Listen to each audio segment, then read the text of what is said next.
గోవు పాట.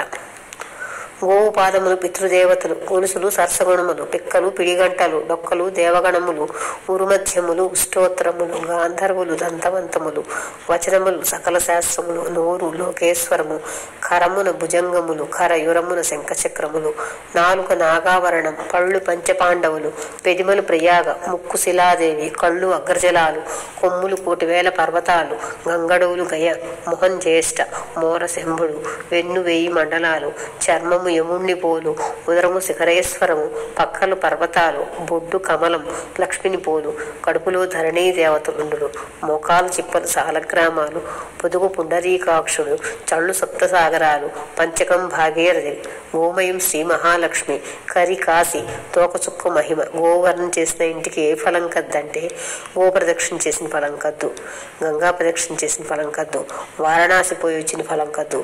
శ్రీకృష్ణుని వారి భార్య రుక్మిణీదేవిని, శ్రీరాముల వారి భార్య సీతాదేవిని, పాండురాజుల వారి భార్య కుంతీదేవిని, వశిష్ఠుల వారి భార్య అరుంధతీదేవిని, దేవేంద్రుల వారి భార్య శచీదేవిని, ఈ 5 కలిసి కృష్ణ ఆడువారు చేసిన పాపం ఎలా పోతుంది అంటే ప్రాతకాలమందు లేచి గోవుమత్యం పడిస్తే పంచమహాపాతకాలు పోవును, మధ్యాహ్నకాలమందు గోవుమత్యం పడిస్తే ఎన్నరాని తీర్థాలు ఎదురుగా వచ్చును, సాయంకాలమందు గోవుమత్యం పడిస్తే యమలోకం లేదు, యమభయం లేదు, యమదర్శనం లేదు, పుట్టు కలిపిన పాపం పోవును, అంటు కలిపిన పాపం పోవును, పతికి ఎదురాడిన పాపం పోవును, పరులను దూషించిన పాపం పోవును.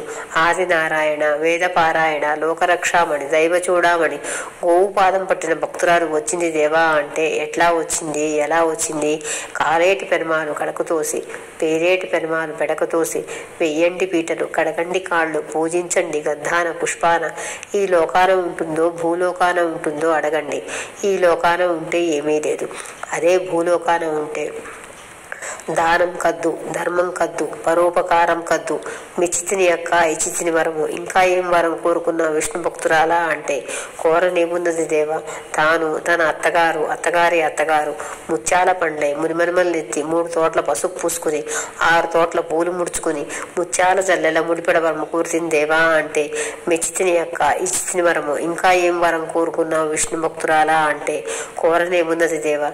తాను తన అమ్మగారు, అమ్మగారి అమ్మగారు, అమ్మగారి అమ్మమ్మగారు ముత్యాల పండ్లై మునిమనుమలెత్తి 3 తోట్ల పసుపు పూసుకుని 6 తోట్ల పూలు ముడుచుకుని ముత్యాల జల్లెల ముడిపెడ వరము కోరుతుంది దేవా అంటే మెచ్చితిని అక్క ఇచ్చితిని వరము, ఇంకా ఏం వరం కోరుకున్నావు విష్ణు భక్తురాలా అంటే కోరనేమున్నది దేవా.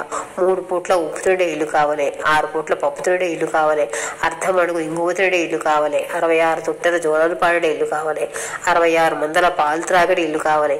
గంగి గోవుల్లారా ఈ గుట్టలు తిరిగి గట్లు దాటి పూరి మేసి నీళ్లు తాగి ఎముడు వారు వస్తే శివుడు వారు అనండి, శివుడు వారు వస్తే శ్రీ మహావిష్ణువు వారు అనండి, మరణ కాలానికి మా వారు అనండి. మేలు కాంచన దత్తానాం గవాం కోటి స్థైరపి పంచకోటి తురంగానాం తత్ఫలం శివదర్శనం, శివలింగ దర్శనం చింతనాశనం, ధూళి దర్శనం దుఃఖనాశనం, పార్వతీ అమ్మ దర్శనం పాపనాశనం, హరహర అన్నపూర్ణ పోయి వస్తుమి, కాశీ విశ్వనాథ పోయి వస్తుమి, కామధేను ఉల్లారా పోయి వస్తుమి. ఈ కొండల మీద నుండి వచ్చిపోవు వారికి వరములు ఇవ్వండి, మాకు సెలవు ఇవ్వండి. గోవర్ణన సర్వము సంపూర్ణం.